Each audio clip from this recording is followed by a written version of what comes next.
एक हाफिज साहिब मेरे साथ पढ़ते रहे हैं। उन्हें रिश्तेदार इसलिए रिश्ता नहीं देते थे कि इनका अपना मकान नहीं था।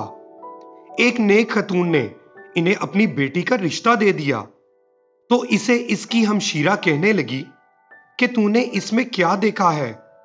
फलां लड़का खूबसूरत भी है, इसका अपना मकान भी है, तूने इसे रिश्ता देना था, इसे क्यों दिया? उन्होंने जवाब दिया, मुझे पता है इसका मकान नहीं, लेकिन मैंने ये देखा कि ये बेटा हाफिज़े कुरान है, नमाजी है, बहुत नेक है। अल्लाह ने चाहा तो मकान भी बन जाएगा। अल्लाह अल्लाह करके इनकी शादी हुई और मियां बीवी मदीना चले गए।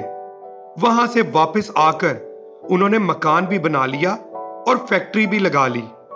अल्लाह करीम ने इन्हें औलाद से भी नवाजा और इनकी बीवी अपनी दूसरी बहनों की बनिस्बत ज्यादा खुशहाल और सुकून में है। आजकल बाज लोग लड़कियां ब्याते नहीं बल्कि बेचते हैं। लाखों के जेवरात, नकदी, मकान, जायदाद और खर्चे वगैरह का मुतालबा रखकर रिश्ता देते हैं। ऐसा करने वाले बेटी के खैरख्वाह नहीं होते, इसके लिए गड़ा खोद रहे होते हैं जिससे वो जिंदगी भर ना निकल सके। बेटी का निकाह करने से पहले मालो दौलत की फरावानी नहीं देखनी चाहिए कि ये देखना चाहिए कि लड़का मोहब्बत करने वाला है, उसे शादी के लिए मजबूर ना किया गया हो, नेक नीयत है और नेक अदातो अतवार का मालिक है, उसका उठना बैठना अच्छे लोगों के साथ है, कमाता है, नकट्टू नहीं है। कमाऊ पुत्र गरीब भी हो तो एक दिन अमीर बन जाता है, लेकिन नकट्टू दौलत से भरे हुए मकान भी उजाड़ देता है। लड़की को ससुराल वालों से कोई लालच नहीं होना चाहिए, ना इनसे कोई मुतालबा करना चाहिए। अला किस्म के मलबूसात, उम्दा किस्म के मेकअप और जेवरात वगैरह पर नजर रखने की बजाय मोहब्बत करने वाले शोहर को देखना चाहिए। भला इससे अच्छा लिबास और जेवर क्या हो सकता है? बरकत वाला वो निकाह होता है जिसमें अखराजात कम हो, और अखराजात कम इसी सूरत में हो सकते हैं जब बीवी भी ताउन करे।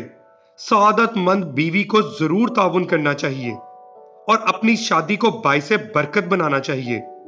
एक बात आप लोगों से करना चाहता हूं कि आजकल रिश्ता देखने में हम लोगों ने बहुत ज्यादा चीजें नोट करना शुरू कर दी हैं कि ये करता क्या है, इसका अपना मकान है या नहीं है, बैंक बैलेंस है या नहीं है, गाड़ी है या नहीं है। खुदा की कसम ये सब चीजें सानवी हैं। इतना ही देख लेना चाहिए कि ये मुसलमान है या नहीं है, इसमें खौफे खुदा है या नहीं है, और इसमें औरत से मोहब्बत करने का जज्बा है या नहीं है। हुजूर अकरम सल्लल्लाहु अलैहि वसल्लम ने अपनी बेटी हजरत बीबी फातिमातुल ज़ोहरा सलामुल्लाह अलैह को किसी भी किस्म के जहेज को नहीं दिया था, और मौला अली जैसी जात को इनके रिश्ते के लिए पसंद फरमाया था।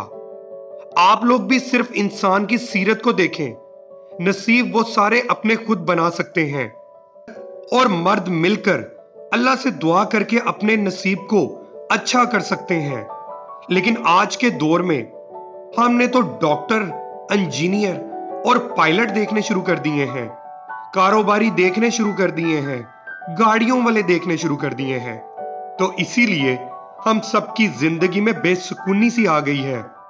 खुदावंदे करीम से दुआ है कि हमारे घरों में जितनी भी बहनें हैं, इन सब के रिश्तों को अच्छे नसीब वाला अता फरमा। आमीन या रब्बुल आलमीन।